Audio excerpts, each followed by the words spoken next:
What stupid myth do too many people believe? Goldfish have short-term memory. Actually, goldfish can remember things up to a year. So many goldfish myths. It's a myth that they'll only grow to fit the size of their tank. They can definitely outgrow tanks, and both fancy and common goldfish routinely grow up to 7 or 8 plus in indoor aquariums. In outdoor ponds, where they have large volumes of water to dilute irritants, common goldfish have been reported to grow up to 18 inches. People also believe that goldfish have naturally short lifespans. This is wrong. They have unnaturally short lifespans because people kill them through neglect/incorrect care. The average lifespan of a goldfish is 5-10 years. The longest lived goldfish on record lived to 43. You'll notice all of these myths are good excuses to keep your goldfish in a tank as small as you see fit. Spot reduction of fat. People think that doing sit-ups will burn fat around your belly area. But if I always put the weight on in my belly, shouldn't I always freaking lose it in my belly? Come on, life. Be reasonable. That human beings only use 10% of their brain. Good grief, I can't listen to people who say this is true. The worst thing is, my teacher in elementary school thinks that humans only use 10-15% of their brain, and the reason Albert Einstein, for example, was super smart is that he used about 30% of his brain.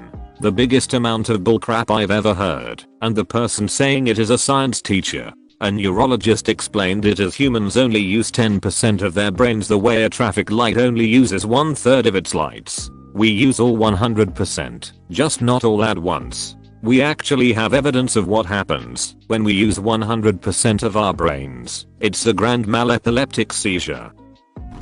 You won't get in trouble if you tell the truth. What? You said you wouldn't get mad. Shaving makes your hair grow back thicker. But this is half true, because hair naturally tapers out, but when you shave it, the thicker base, as it moves out, gives the whole thing a thicker appearance until time thins it back out again. Also, it is known that stress against skin releases tryptosone, one of the body's sex hormones that prompts hair growth, among other things, meaning that a poor shave can actually improve hair coverage. Source: I made all that stuff up. Why did you actually make me believe it? That if you're an organ donor, then doctors won't try hard to save you and might let you die. I'm a doctor. When I'm treating a patient, whether the patient is an organ donor or not never crosses my mind. I will genuinely have no idea, and even if I did, why would I want to sacrifice my patient for some random other patient across the country? Surely that would just make me look like a crap doctor, right? We all know the reality is that you just break into people's homes and harvest their organs like that Monty Python skit. And then when they present for a missing organ, you harvest another organ from a different sleeping donor. This isn't actually that stupid really, but it's my favorite weird myth that rabbits love carrots. They don't. You give a hungry rabbit a carrot, it'll probably eat it, but they likely wouldn't be high on its preference list. So why are carrots stereotyped as a rabbit's favorite food? Weirdly, because of Bugs Bunny. Bugs is always munching on a carrot. But why if rabbits don't really eat carrots normally? Because he was created in 1938, and that particular quirk was a parody of Clark Gable's character from the 1934 movie It Happened One Night, who had a famous scene being a wiseacre while munching on a carrot. The movie is mostly forgotten today, but was a huge hit at the time. Contemporary audiences, who would have also been seeing the cartoons in a movie theater as pre-show shorts, would have recognized the reference as easily as early 2000s audiences would recognize a bullet dodging scene as Matrix parody. The carrot munching bit became Bugs' signature, and over time the origin was mostly forgotten. Everyone associated rabbits with carrots so strongly because of that it eventually became common knowledge that rabbits love carrots despite it not being true at all. The myth is prevalent enough that pet shops will commonly warn people getting pet rabbits to make sure they feed them a proper diet because carrots are not sufficient and the poor bunny can actually starve to death. Bonus Bugs Bunny fact: he's also the reason Nimrod is an insult. Nimrod is a character from the Bible who among other things was famously an extremely skilled hunter. The term used to mean skilled hunter. Bugs used it sarcastically, making fun of Elmer Fudd, and people who didn't know the reference just assumed it meant idiot or something similar. That's its primary meaning these days. Holy crap. So Bugs was saying Nimrod the way we might call someone Einstein today. Exactly. That if you put a frog in tepid water and slowly raise the temperature, the frog won't try to escape and save itself when the temp gets too high. Great for illustrating certain points, but completely untrue. It's true if you cut their brains out first, which is what the study that originated this myth did. Fire sprinklers. They don't all go off by pulling a fire alarm. They're individually heat activated. Also, you really don't want whatever nasty crap that's been in them for years coming out. Yes, I started in facilities maintenance. Big buildings have water reserves for the sprinkler systems, concrete cisterns/tanks. Very few buildings I ever worked with drained/cleaned/rotated this water. Getting hit with the sprinkles was begging for Legionnaires or Staphylococcus. Bermuda Triangle. For any given same-sized sea area there is statistically the same amount of missing ships and planes. Wow, I wasn't ready for that one. I need to go lay down. You can suck venom out of a snake bite. My cat bit a friend who was cat sitting for me. He tried to suck out the venom and spent several days in hospital with sepsis. Cat venom is the worst. That sugar cane grows faster on sand. Has Minecraft been lying to me all these years? Nope. It grows just as fast in Minecraft sand and dirt.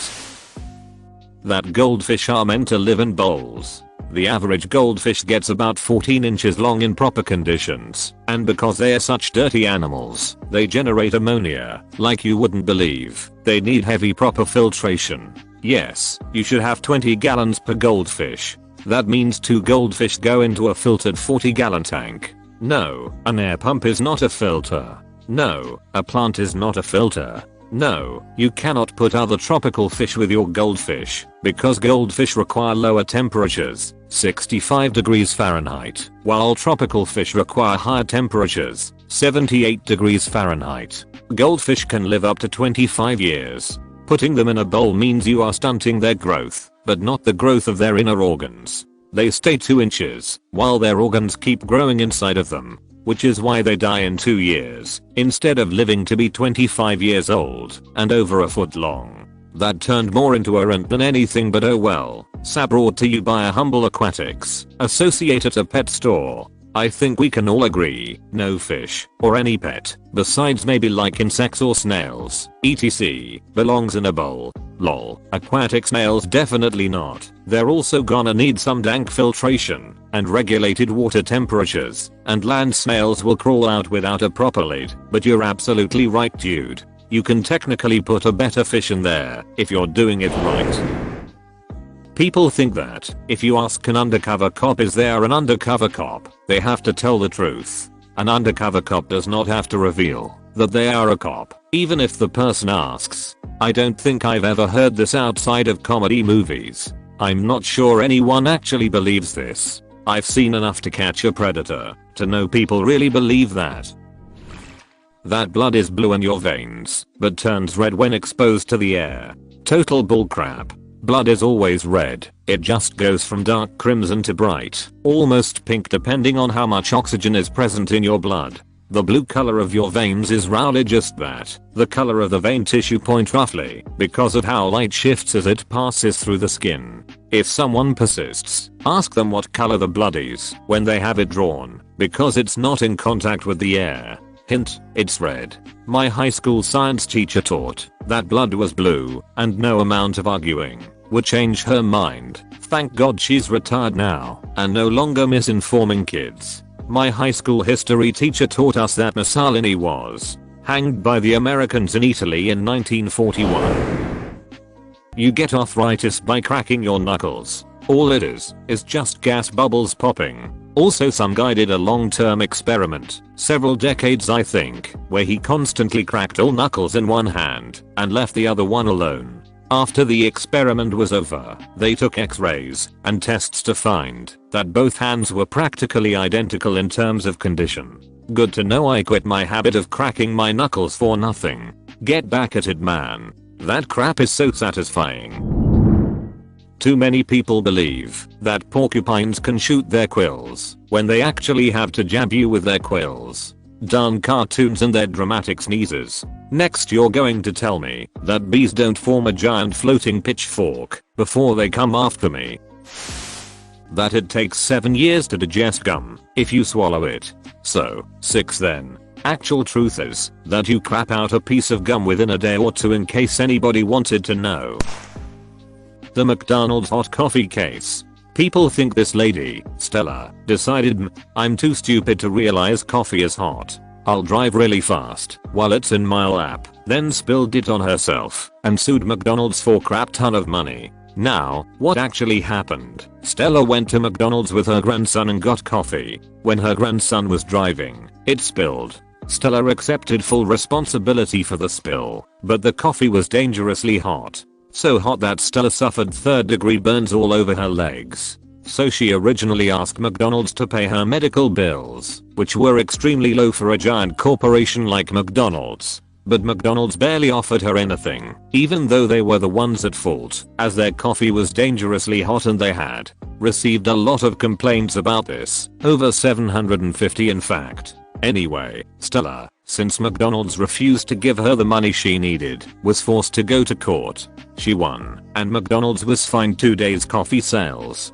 The reason people believe this myth? Because McDonald's lawyers are really good at their jobs. They covered up the incident by making up and spreading this frivolous lawsuit story. I could be mistaken, but I think her labia fused from the burn. Seriously, this was no frivolous lawsuit. Poor woman. I believe you are right, but I'm not sure either. Definitely no frivolous lawsuit. This poor woman suffered a lot. My arm's not broken, it's only fractured.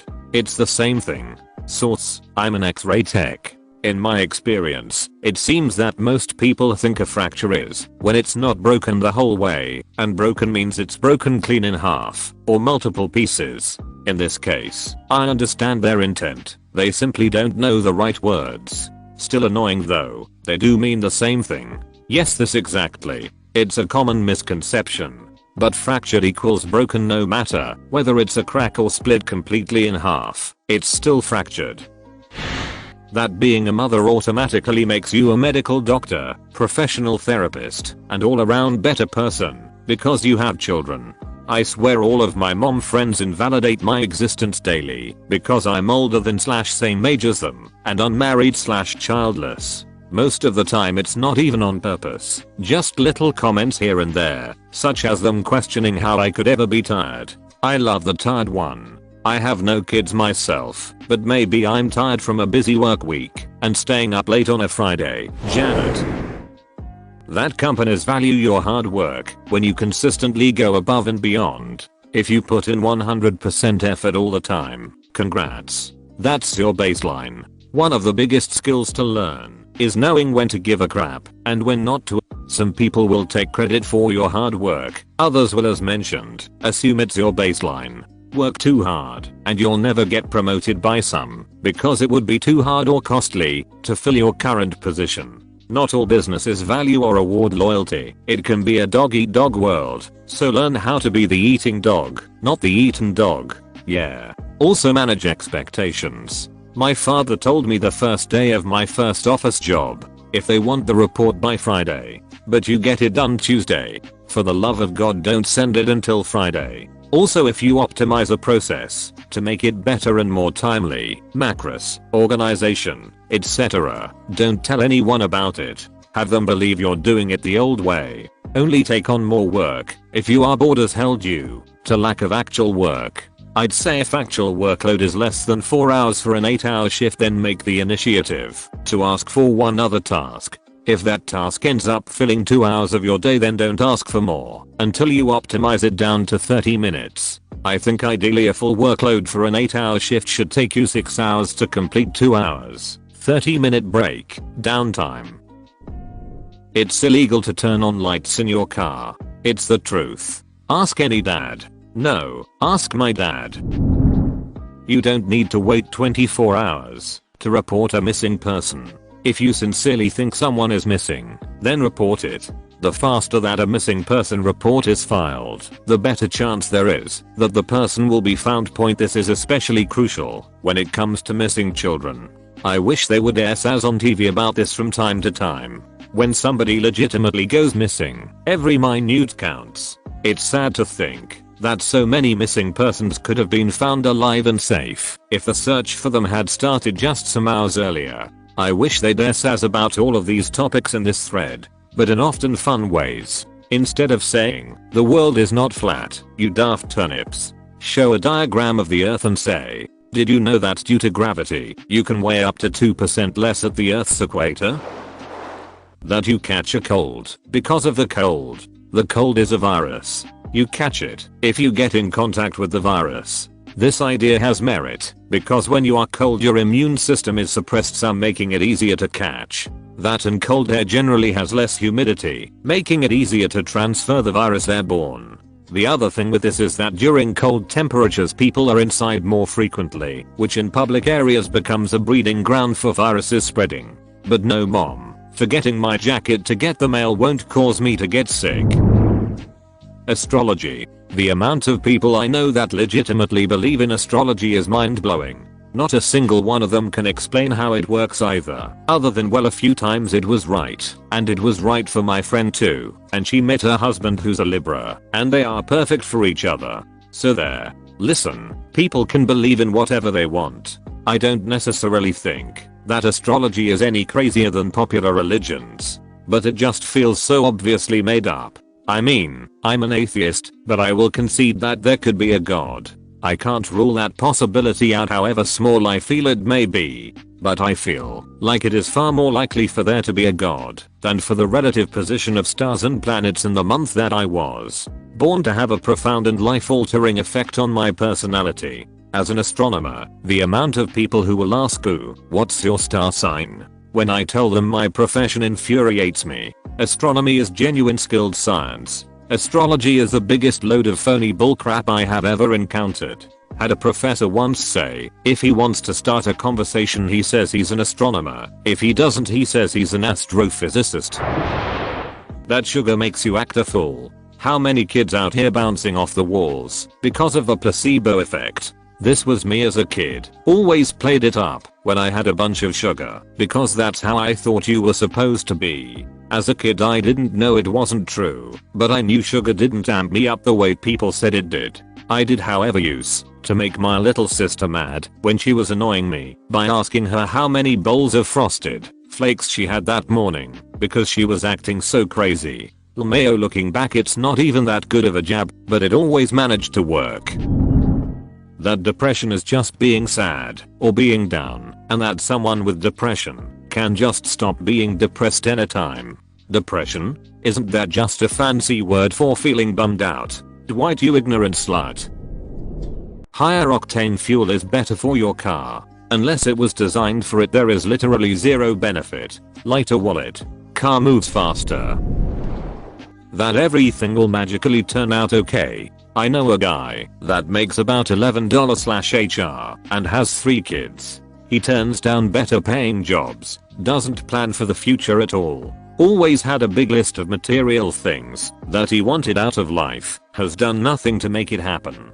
That's like the joke where a man is drowning in the ocean and a boat comes by and asks, "Do you need help?" and the man says, "No, God will save me," and he keeps drowning, and another boat comes by and asks if he needs help, and he says, "No, God will save me," and he keeps shouting and drowning, and third boat comes by and says, "Hey, you look like you need help," he says, "No, God will save me," and then when he finally dies from drowning and get to heaven, he asks God, "Why didn't you help me?" And God says, "I sent 3 boats, what more could I have done?" I've got one that's similar that I heard a while back. A down on his luck man prays to God for help with his finances. "God, please let me win the lottery and take care of my wife and children." He goes a few weeks and nothing happens. He prays again to God. "God, I really need your help here. We are just about out of money and I can't find work. It would be really nice if we could win the lottery." Another few weeks pass with nothing. The man goes to pray to God a third and final time. "God, I'm really not sure what's going on. I've been praying and praying for help, and I've received nothing. Please God, help my family." Suddenly, a crack of lightning and white light appear in the men's room. As the light dims down he can see God. He appears angry. "God, you're here and you've heard me. "Why haven't you helped us yet?" asks the man. Got, furrowing his brow angrily responds, "I have tried helping you, but you need to buy a damn lottery ticket. That you have to wait an hour after eating to swim." This really isn't a myth, but not for the reasons people think. The myth is that swimming too soon after eating will give you a cramp and cause drowning. The real reason is the same one behind not going for a jog after eating. Vigorous physical activity immediately after eating can cause nausea and vomiting. That said, I wish this had been adhered to during my years of working in hotels. I've lost track of the times kids would stuff their faces and then immediately jump in the pool, followed by puking their guts up in said pool. Not nice at all to clean up. I honestly knew nothing about the cramping reason. My parents always told me it was so I didn't vomit. Didn't really like vomiting as a kid, so I listened to them.